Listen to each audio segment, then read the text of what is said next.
Hey guys, welcome. So excited about it. So excited to have it out there. We're not getting good signal. There we go. Get good signal. All right. This is 14 Keys to Lasting Love. This is my new book. It is launch day. It comes out today. I'm so excited about it. It's one of those things, it was this time last year I was writing the book. It was, a labor of love for a couple of months. Is really trying to say things in a way that people would really get, that would help them and help their marriages. And then we go and we pick the cover and you go through all those things and waiting. And finally, January 8th, 2019, it is out. I've heard from some great people today. They've been so encouraging about the book from the very beginning. One of those that I just wanted to read comment, this Deborah Fileta. Deborah has been such a great partner with Awesome Marriage for so long. She's been on many of our podcasts. We love what she does at truelovedates.com. Her new book, Choosing Marriage. I am on her podcast today. So if you listen to her podcast today, you'll hear more about this great book. Hopefully it's a great book. She writes, 14 Keys to Lasting Love is your handbook to practical ways of investing in and caring for your marriage. From your emotional health to your physical health and everything in between, Dr. Kimberling offers you suggestions that will make you feel like the marriage you've always wanted isn't just possible, it's right around the corner. Deborah, thank you so much. Thanks for caring for Awesome Marriage. Thank you for following us. Thank you for working with us. Love all the things that you do in your ministry. So what I want to do today, if you guys have any questions, I would love to answer those. Make sure I get this up over here so I can do that. And I believe we're on. There we go. So I want to answer your questions too. But some questions came in the last week or so, and some things we've done with some interviews, and so a couple of those things that I just wanted to share with you. How did you decide this question on 14 Keys for Lasting Love? Well, it's kind of an interesting process. About a year ago, last summer, we came up with an idea. It's just some things I've seen in counseling. I've seen couples dealing with things that I hadn't seen them deal with quite in the same way. Are the essential things we deal with in marriage transcend culture, transcend generations? Yes, I think they do. But a lot of times things that we put, the culture we live in affects those, how we go about dealing with things, how we live day to day, how do we have a marriage day to day. And so I was beginning to see couples deal with some things, and I thought, let's find out. So we surveyed a number of couples, we give them questionnaires, we had them come up with things that they felt were relevant, that they were dealing with today in their marriages, and that's where the book came from. We came up with 14 different areas. The couple said, these are areas that we would like help in. These are areas we'd like to make our marriage better. These are some areas that we struggle in and we need help in. So that's kind of how we decided on it. Another question that came up, is there one chapter of the book that especially relate to or feel is particularly relevant today? I think as we went through the book, I would say everyone is relevant for today. A couple, though, I'm going to kind of broaden that out to a couple. One, the chapter on things that take away on addictions, because I think in the past we've always looked at addictions like drugs and alcohol and things like that. This takes it a step farther. We look at things like pornography and how that affects a marriage relationship and how to get out of that if you're in that. We look at video games. We look at social media. We look at just the addictions of our phones and those kind of things, and things that have come into our lives the last 10 years or so that have really made a difference, and things that we need to deal with. And, some of you, I'm stepping on your toes, but I think anything that takes away from your marriage in a way, or you're letting that come ahead of your marriage, it's a problem. And so it gives you a chance to really look at some of those areas. I love that one. The other thing I like about one is staying on track.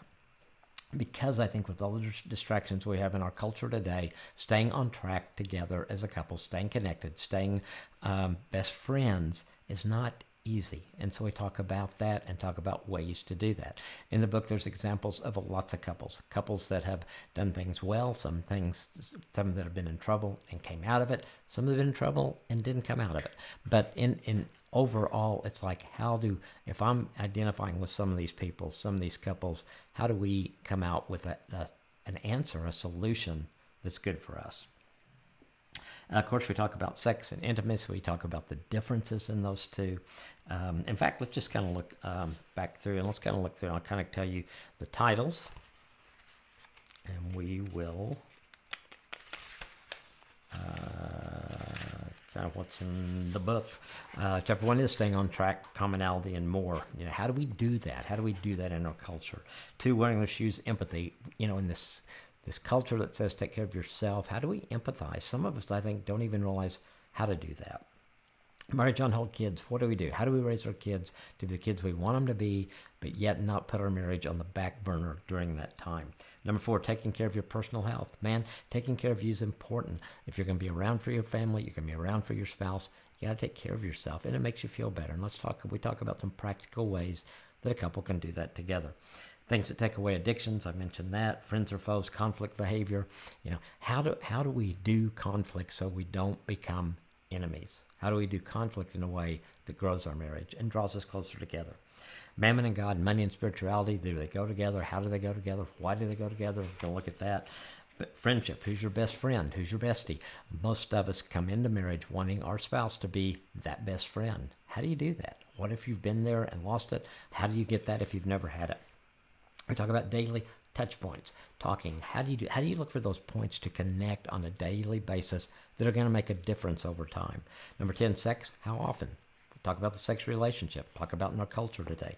Number 11, fight, flirting, and all that stuff. Intimacy. How do we see the difference between intimacy? What's the difference between intimacy and sex, or is there a difference? And how do we grow closer in those ways with our spouse?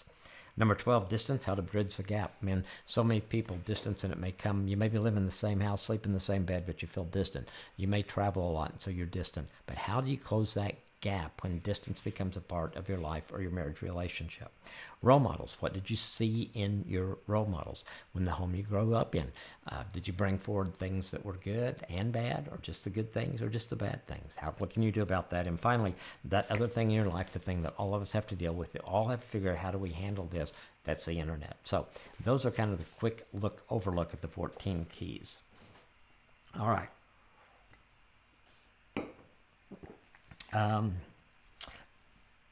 Is this something you would recommend that spouses read together?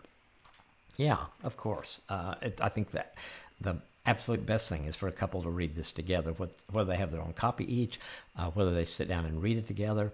And you may read it at different times just because of your schedules. One of you may be doing the audiobook and the other reading the book. But when you come to the point of the parts of going deeper and taking some next steps, I would encourage you to sit down and do those together, because that's how you're going to take those keys, each key, and make it applicable to your marriage. Let your marriage benefit from what that key will do for your marriage. If you feel a certain chapter or topic in the book is something a person's spouse would benefit from reading, how do you recommend a husband or wife present it to their spouse gently? You can't just take the book and say, man, you need to read this. Our marriage would be so much better if you read this. This book is all about the things you're doing wrong. Well, that book is probably going to lay in either going to the trash, or it's going to lay on someone's side of their table beside the bed for a long, long time. No, it's sharing. Man, I've read some of this. There's some things in here that I've really learned, and I think it's going to make me a better spouse. There's a couple things that I saw in here that I thought you would enjoy reading, or I thought might benefit you, or I'd just like for us to discuss that. Would you read that? And approach it in that way. So hopefully that will draw your spouse in, and you can continue to read the book together. For my hope, this book is that it will change marriages, that people will have, the byline is how to have the marriage you've always wanted, how to have the marriage that God created for you to be. You know, we talk a lot about each marriage being unique. You're unique, your spouse is unique. So when you come together, your marriage is going to be unique. So what does that mean, and how does that play out for you in your marriage relationship? So those are my hopes for it, that it'll change marriages around the world, that it will help people, they will enjoy the book, that they will laugh in it, they will cry in it, they will identify with couples in it, some of the couples that struggle a lot, some of the couples that make it, some of the couples that don't make it, but that we can learn from all of those examples. And so, and certainly there's a lot of stories about Nancy and I and just the things we've been through, we've learned, we've grown through, and some of the big mistakes that we've made over the years. So that's kind of my hope for the book and everything. There is also a YouVersion plan that goes along with the book. And so I want to let you see one of the videos that comes out of that.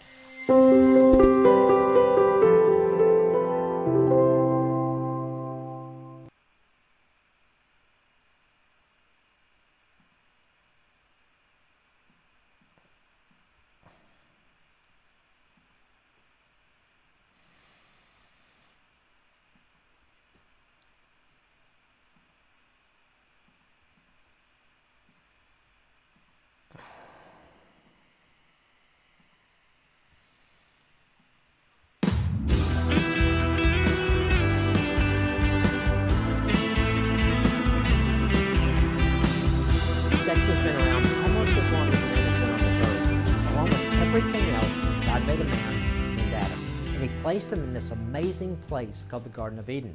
It was full of God's creation, animals, birds, fish, vegetation, and all of it was awesome.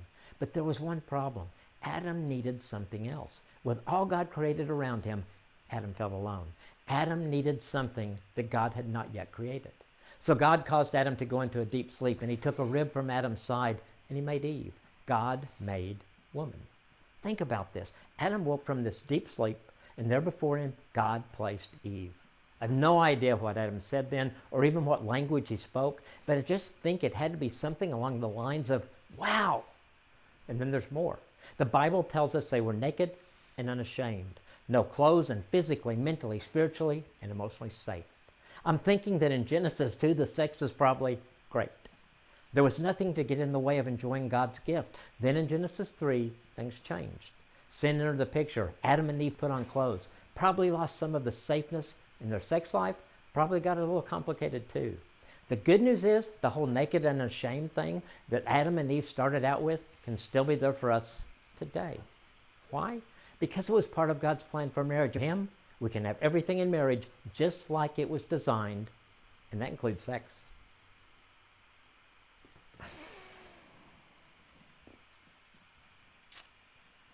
All right, sorry that I didn't get all of the that video in. Something went wrong there just a little bit. But the YouVersion plan is out. I would encourage you, the ideal thing I would love for couples to do is to read the book together, to go through the things there, then to go through the YouVersion plan.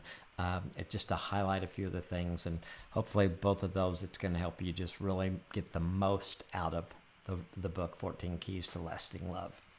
All right, see if we have any questions here. And I don't see any. And so next week on Dr. Kim Live, we are going to be talking about, are you unequally yoked? What does that even mean? And what does it, how does that affect a marriage? And what happens if you are unequally yoked? And what happens if that becomes something that causes a problem in your marriage relationship? So it's a topic that we don't talk about a lot, but it's a topic that I think has a lot of ramifications for us. It was a topic that we did a YouVersion plan on because of a number of requests of how do we handle that. So if you're in a relationship that's unbalanced, maybe you're a Christian, your spouse isn't, those kind of things, how do you deal with that? What does God want you to do? We're going to talk about that next week. I'd love for you guys to get out to find the book. It is everywhere. You can order it online, Amazon, Barnes & Noble, all those places online. Your bookstore should have it. If they don't, tell them to get it, because they're missing out if they don't have it. And then tell us how you like it, how it has helped you, the things you've gotten out of it. We love your ideas and input on that. So until next week, thanks for being with us.